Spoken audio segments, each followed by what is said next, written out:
I'm Logan Crawford, and right now on GBN, headache sufferers, this one could change everything. Mhm. The name of the book, The Headache Advantage: 7 Pain Patterns as Tools for Total Body Transformation. It is written by a terrific author and doctor. His name is Dr. Scott Vrzal.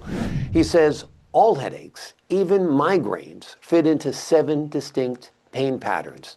And the locations of your head pain could be a clue as to what's happening elsewhere in the body. This is a practical, drug-free, lifestyle-forward approach built from decades in practice, designed to help you take control and finally get ahead of your chronic head pain. We're delighted to have this very talented author join us here today. We thank the team at Atticus Publishing for helping us put him on TV today, and we ask viewers like you to support authors like him by subscribing to our channel and by purchasing his amazing book. The links are below this interview. Doctor, thank you so much for joining us here today.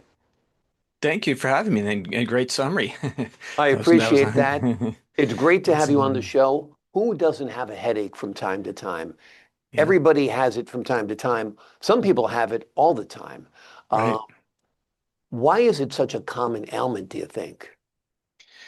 Well, ultimately, headaches are referred pain, and most of them are digestive related. So, who doesn't have digestive problems, right? And statistically, as you mentioned, literally half the population has a head problem, headache of some sort. And Yeah. so, the reality is they are typically referred pain from either the gallbladder problems or stomach problems, digestive large intestine problems, hormone problems, or even thyroid. And so understanding those mechanisms helps us get insight into where the problem is and what to do about it. Yeah, that's pretty amazing because your pain is in your head. You think you've got Mhm. a problem with your head. I know Right. I always get pains over my eyes, so I Mhm. assume that's sinus. Is Right. that a good assumption? I know you're not diagnosing me on the spot, but then Well, there's other. that's the beauty of the patterns that does allow us to diagnose, if you would, because a frontal headache like that, and everybody calls them sinuses. Yes, sinuses can be an issue, but truly the frontal head pain tends to be poor stress tolerance, if you will, Hmm. where that inhibits the stomach's protective lining. Think ulcers, and so that often sets up that, think of picture of the person holding their head is a pretty typical sign of a headache or how people would depict a headache. And so we look at herbs like ashwagandha to help modulate that stress response and protect the stomach, if you will. And that can often take care of those headaches. Yeah, and they often come after skipping a meal, which could Yes. put your body into stress. So Right. that's when I often get my headaches, or being out in the sunshine for a long amount of time and playing a lot of sports, that kind of thing. So you're right, when my body is feeling run down, it's often associated with the headache. I find the whole digestive connection absolutely fascinating. I mean, we know it with migraines. If your Right. migraine's bad enough, you feel like you're going to throw up. And Hmm. other headaches too, if they're severe enough, you actually pick up on that mind or head stomach relationship. Right. So that's a big cause of a lot of these headaches, right? Right, right. And that's what makes them challenging in the medical world to identify, because medicine wants to see a tumor, they want to see a mass, they want to see something there to hang their hat on, like this is the cause of your problems. And interestingly, that's really what gives me such confidence in this arena is, I mean, as crazy as this is, I've even seen masses in the brain shrink treating the gallbladder, for Mm. example. It was a right-sided headache this person had. They had a visualized mass in the right side of their brain, and we treated the gallbladder, allowed their gallbladder to function better, and the mass literally shrank. So that helps relieve the stress, the anxiety that somebody might have of, having this head pain, which is how I got into it. Yeah. Having pain like this and being, in my case, I was told I was crazy because they didn't see anything on imaging, so go Mm. see a psychiatrist was the answer I heard. So that just really kind of started the ball rolling to why this needed to get out there. And Yeah. incidentally, I titled the book Headache Advantage because the advantage, if you will, of head pain is that it really tells the priority of the primary weakness for a person. And so if they have right-sided headaches, for example, gallbladder is their weakest link in their health pursuits. So Mm. we learn from what the head's trying to tell us, the head pain is trying to tell us, and we can make pretty profound changes in our overall health. Yeah, absolutely. Let's talk about the 7 pain patterns that you Right. say all headaches fall into. Hmm. Um, Talk to us a little bit about some of those patterns. Right. So there's 7 patterns. We just mentioned right-sided headache is typically a gallbladder concern. Left-sided headache is typically a stomach concern. What I call cyclops is kind of that third eye type of a headache. That is referred pain from the pituitary, often swelling, if you will. Mm, Pituitary is a little gland controlling, a little gland in the center of the brain that controls hormones. So that's a cyclops headache. We talked about the frontal headache being a sort of an ulcer pattern, if you will. Those respond very well to astragalus often, or excuse me, ashwagandha is a very popular herb these days because of its stress modulating benefits. So that's a frontal headache. The whole head headache or headband type of a headache tends to be colon related. So mm, that's the constipation, getting the digestion working properly. Magnesium often helps in that regard. Then we have the bitemple. It looks like, a pair of earphones on a person. That's the estrogen metabolism. That's typically a hormone problem. And then the last is the tension head. It's traditionally called tension headache or the pain in the back of the head. That often has to do with poor functioning of the thyroid and mm. its activation of enzymes to stimulate metabolism. So with that general understanding, we can use the location as everything really, and ultimately facilitate that gland or organ that we just talked about, and the head pain will go away. And again, the confidence it gives that I have in that these are the be all, if you will, is that literally the headache never leaves the office. Mm. So that really gives me that confidence that yes, we fix the thyroid, nutritionally, naturally, and that pain will be gone, again, before they leave the office. Wow, amazing, amazing. Mhm. And that is great relief because, like I said at the beginning, some people suffer from headaches every day and they're Right. quite debilitating. I no longer drink caffeine, but when I Good was drinking choice. caffeine, if I missed my caffeine, it was like I had the flu. I felt Right. horrible all over and I had a horrible headache. Talk to us about the links between caffeine and headaches.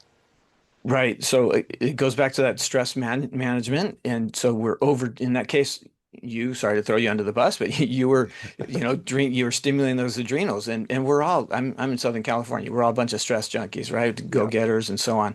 So we're in that cortisol dump. And so caffeine, stimulants, things like that exaggerate that dump. And so we're in that fight or flight constantly. So when we're in fight or flight, the stomach shuts down. We don't need Mm, to digest a steak when we're running from the tiger. And so yeah. digestion shuts down and the immune system shuts down. So we're prone to get sick as well with that. So yes, there's pretty profound withdrawal symptoms and good on you for learning and recognizing that and Yeah. suffering the 3 days of headaches probably as you withdrew. Absolutely. Absolutely. It was very, very tough. And I'm like, why do I feel horrible today? I'm like, I didn't have my coffee. And Right, it's basically addicted to coffee, which is a terrible thing. Another right. thing I stopped doing, which gave me horrible headaches, was drinking red wine. That Hmm. was a terrible cause of headaches. I no longer drink any alcohol. I'm no longer fun. I don't drink I coffee. I was don't drink alcohol. But primarily wine, I found was the one that gave me a terrible headache. Talk to us about the alcohol headache connection. Do you remember the location of that headache when you had drank the wine? Hmm. I do think again it was around my eye. I mean, I tend to Uh-huh. get headaches here. Okay, yes. Yeah, So typically left side would be a stomach issue. yeah, Uh, Low stomach acid in that case, slightly different than the frontal headache, which is a ulcer type of stomach concern. yeah. But traditionally, on the wine scenario, most wine, especially American or California wines, tend to have glyphosate in them, the pesticide that they use to keep the bugs down and so on. And that compromises gallbladder function. It inhibits bile production. So glyphosate is very common in wheat, corn, soy, and oats in America, and unfortunately in wines. And Hmm. so my question would be, did you try European wines or did you try, an organic wine? You might have been able to get away with it. So maybe we can rehab your social life with some some organic wine. Exactly. Go to Whole Foods, get organic wine, call the doctor in the morning, make sure I'm okay. That sounds great. Right. Let's talk about the myths surrounding migraines and chronic head pains. What are some of the myths that you hear? Yeah, we started with the fact that, a lot of people are concerned it's a tumor, or an aneurysm. And that I was told that I might have an aneurysm. Absolutely don't work out until we get your CAT scan. And so I did the dyes and as I mentioned, went through the the medical model, and they said, well, you don't have an aneurysm, go see a psychiatrist. Mhm.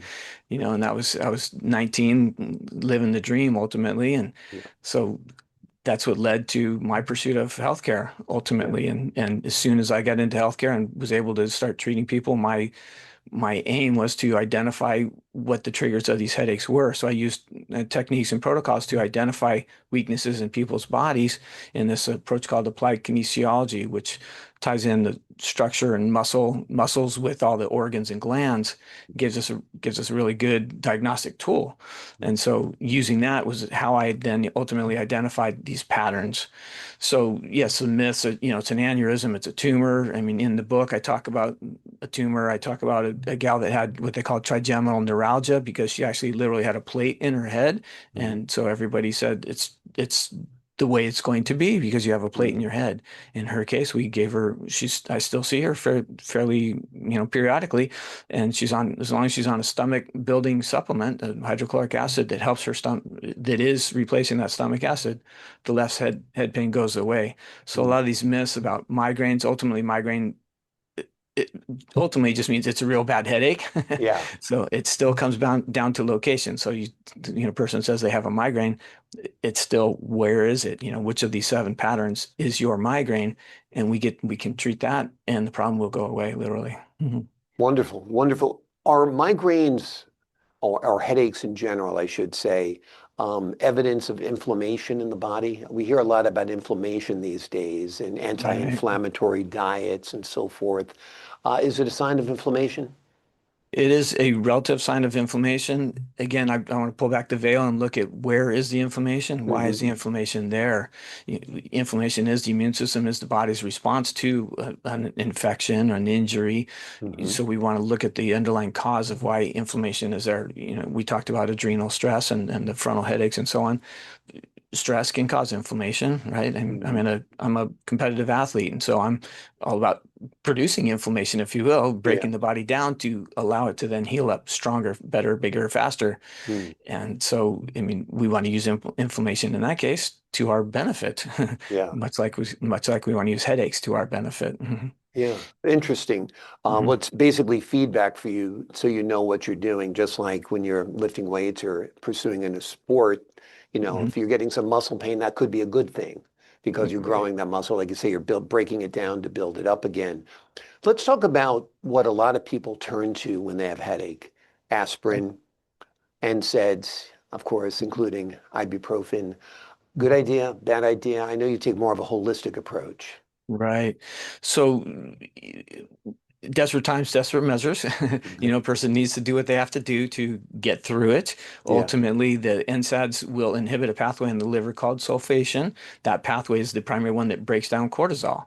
And so we're in your frontal headache perspective, that could be perpetuating the problem, if you will. Oh, I have a headache, take the aspirin, Advil, Tylenol, anti-inflammatories, that inhibits the liver's ability to break down that stress hormone. So then the person gets stuck into that recurring stress Yeah. cycle longer, and again kind of perpetuates the problem. Another similar example of this is knee pain. A lot of times people take NSAIDs for knee pain.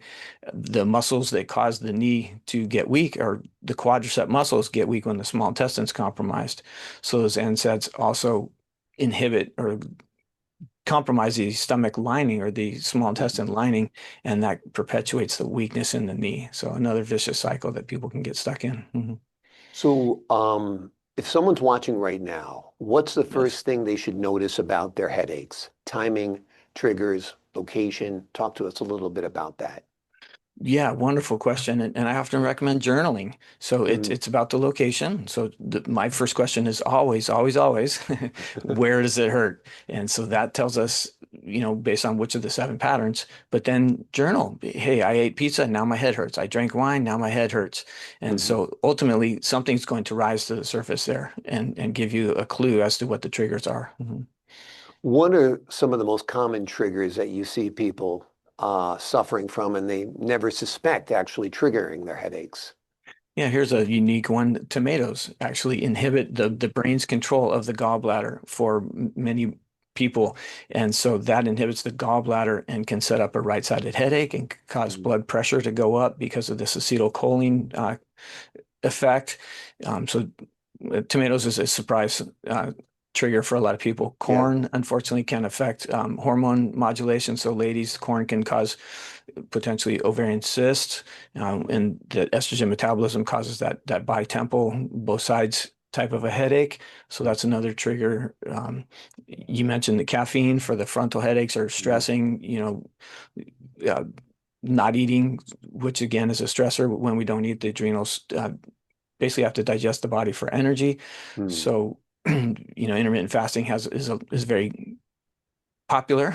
Yeah. That is a way, but if done inappropriately, on the tail end of coffee and things like that, then it's going to potentially be a problem. Yeah. You talk about hidden everyday exposures. What are Mhm. a few of those categories of exposures that people should consider? Yeah, sugar is a biggie. Sugar is going Mm. to make most headaches worse. That's a great place to start. Sugar will compromise hormones, which again can cause us bitemporal headaches and exaggerate the stress response.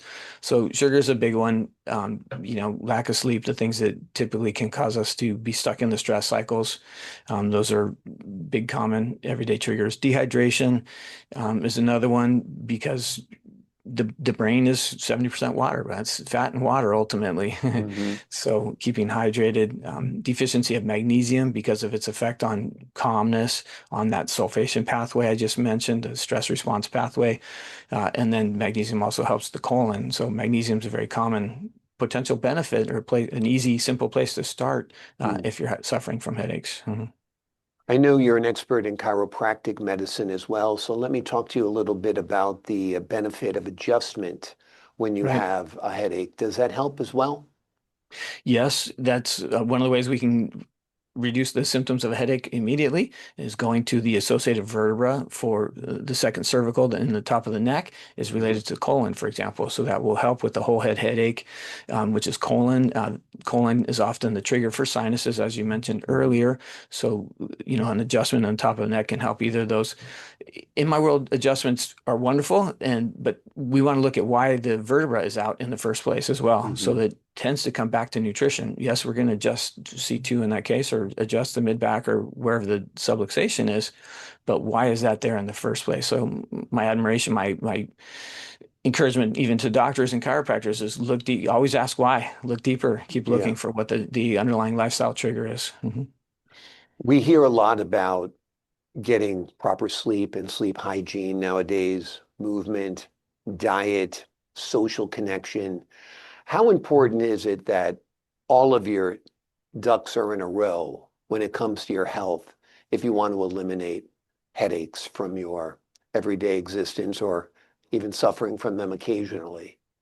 Yeah, great question. Again, that's why I could say headaches are an advantage because it gives us a place to start. I mean, yes, I'd love to see, hey, boom, I touched you on the head. Now your life's never going to be the same. When your refrigerator is going to be full of healthy food, your Yeah. pantry is going to be cleaned out. I mean, that would be amazing. But the reality is we have life to live. And Mhm. so start with the priority, start with the bigger problems, start reducing sugar exposure, start reducing your caffeine consumption. Start with the heavy hitters and pain is your body trying to get your attention. So learn from what that pain is telling you to get after the best thing you can change. I mean, I was 14 years old when I realized that sugar didn't work well for me. And I Yeah. quit eating refined sugar a few years ago. Right. Right. I know it's a tough one to give up. I mean, I gave up alcohol, I gave up caffeine. So my only vice right now is eating sugar. And I do try to limit it. I mean, and there's hidden sources of sugar. We don't realize in bread, Mhm. there's a lot of sugar, and it's basically an ultra processed food depending on the type of bread you buy. So there's Right. a lot of hidden triggers out there that we have to be Mhm. aware of, right? Right. And great prompt. Those sugar cravings after come after we eat what's called an avoid or a food that doesn't work for us. Mhm. So again, use those sugar cravings. If you feel the energy lull, the craving for carbs or sugar after you eat, something that you ate just caused an insulin dump. So you start eliminating those foods, and then the carb sugar cravings go away as well. Mm. And tomatoes are one of those. Dairy is another one that often will cause sugar cravings for most people. So learn again, maybe it takes journaling. Oops, I Yeah. crave sugar today. And that was after corn, tomatoes, dairy, whatever those triggers is are. Yeah, and I think we almost like to get that little hit from sugar. You know, after you've Mhm. eaten, to have like a piece of brownie or a piece of pie or something like that, you want to get a little rush from it. Just like you want to get a rush from the alcohol, you want to get a rush from the caffeine, but Mhm. ultimately those rushes are not good. That's the bottom line, right? We're a society of dopamine junkies. You know, Exactly. commercials are designed to, movies all start with that dopamine hit, that woo, high intensity, Oh yeah. right? And so sugar is a bit of that dopamine hit.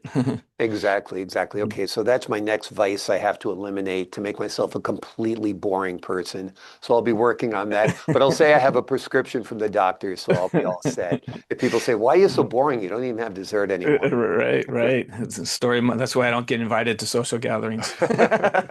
So that's why I never get invited to the party. Okay, now I know. All right. Doctor, talk to us a little bit about the difference between treating symptoms and correcting the imbalance that you believe is driving the pattern. Right. And it's pain is your body yelling at us. Pain is intended to elicit change ultimately. So learn from what your pain is, learn from what your body's trying to tell us. I mean, most of medicine, if you will, is trying to take or block the pain, but the pain is a sign. Yeah. It's kind of like covering up the check engine light on your car. The Yeah. check engine light, the tire's low, the engine oil's low. If we don't listen to it, we don't put oil in the car, Yeah. then the motor's going to blow. So Exactly. learn from what the body's trying to tell us and make appropriate changes so that we can thrive ultimately. Yeah, I like that. The check engine light analogy is a strong one. I'll remember that. Mhm. You get the headache, it's reminding you that something else is wrong in the body. And journaling is a great start, like you said, so you can recognize the patterns and then talk to a professional like yourself who can uh, recommend different supplements. What are some of the top supplements that you recommend for people who are having issues with headaches? Yeah, so we talked about the left-sided headache. That's typically a need for hydrochloric acid. So a stomach, a digestive aid works really well for a left-sided headache. Probiotics work really well for the whole head headaches, the throbbing whole head headband type of a headache. Ashwagandha is a very popular herb right now for those frontal headaches that Mhm. we mentioned earlier. And who doesn't have stress, right? Ashwagandha helps blunt that overzealous stress response. Mm. Um, betaine or beets is a food that will help the gallbladder function better. So if you're dealing with right-sided headaches, which incidentally is the most common headache on the Mm. right side in America that I see, so beets is an easy place to start. You can eat a half a beet in the evening or grate some beets onto your salad, and that's going to help that gallbladder function. It's going to help with colon function, helps with nitric oxide, which means erectile compromise or Mhm. consequences. Beets can help with that potentially as well. Mhm. So those are some solutions. Keeping the sugar down. Nutrients, chromium, that's going to help with insulin stability. It might help Mhm. keep your sugar cravings down, Mhm. which will also help the ladies with those estrogen type of headaches as well. Mhm. Yeah, that's fascinating. I know beets are a superfood and they should be incorporated in your diet for Mhm. the multitude of reasons that you mentioned. Which headache pattern do you think tends to get misdiagnosed the most? Oh boy, they all do. Yeah. Tension headaches, everybody calls the tension headache a stress headache. The back of the head pain is a thyroid, underfunctioning thyroid typically, and so we can correct the thyroid with things like tyrosine, which is a main nutrient, or vitamin B1. B1 incident with thiamine, the vitamin thiamine is B1. That is probably the most common nutrient deficiency I see with most of the headache patterns, Mhm. because thiamine helps us break down estrogen. It helps the thyroid function better, and it helps the stomach make stomach acid. So that's the left-sided tension headaches or bitemporal headaches all potentially could respond to thiamine. Mhm. So, I mean, really, I think they're all misdiagnosed Yeah. often because people are looking for something in that area when it's more of a referred pain area elsewhere. The book includes 2-minute techniques tied to emotional pain. Talk to us a little Mhm. bit about that. Yeah, and that's the challenge with chronic illness, right? Is now the problem's been there for years, and so every time they have, a bad emotional experience. It gets stuffed away. And so Mhm. there's ways of desensitizing the nervous system to these emotional triggers. And what I talk about is touching over the pulse points on the wrist on Mhm. either side while you touch the forehead, and imagine that that emotional trigger. That is a way to, and then while you tuck the chin forward, that relatively eliminates the neurologic storage of those memories, if you will. And so then you don't get triggered every time you see the red Honda that hit you and caused the, Mhm. the accident, or, whatever these emotional triggers, or when your ex left or told you they were going, and you can picture that emotional event while you erase it, or if from the nervous system, so that it doesn't put you back into that stress pattern every time. That sounds very effective, very, very intriguing. Let me ask you this. Talk to us a little bit about the HEAD program, HEAD, and how someone should start on day one. Great. And so it starts with identifying the triggers and healing the underlying trigger so that we can make proper changes. And so in the HEAD program, we identify several triggers for different areas of pain. So it starts with identifying the location, then you can heal each of those areas. Wonderful. Mhm. Talk to us about the skeptics who've tried everything and feel doomed to headaches. Right. I was one of them. Yeah. I had those problems, and I was told not to work out because of the problems. And yes, I see it every day that, they've been told this is the way it's going to be. And again, when we identify the trigger, then clean up their life, then they recognize that's gone. Yeah. And so, I mean, it's hard to be skeptical when your problem's gone, Yeah, right? absolutely.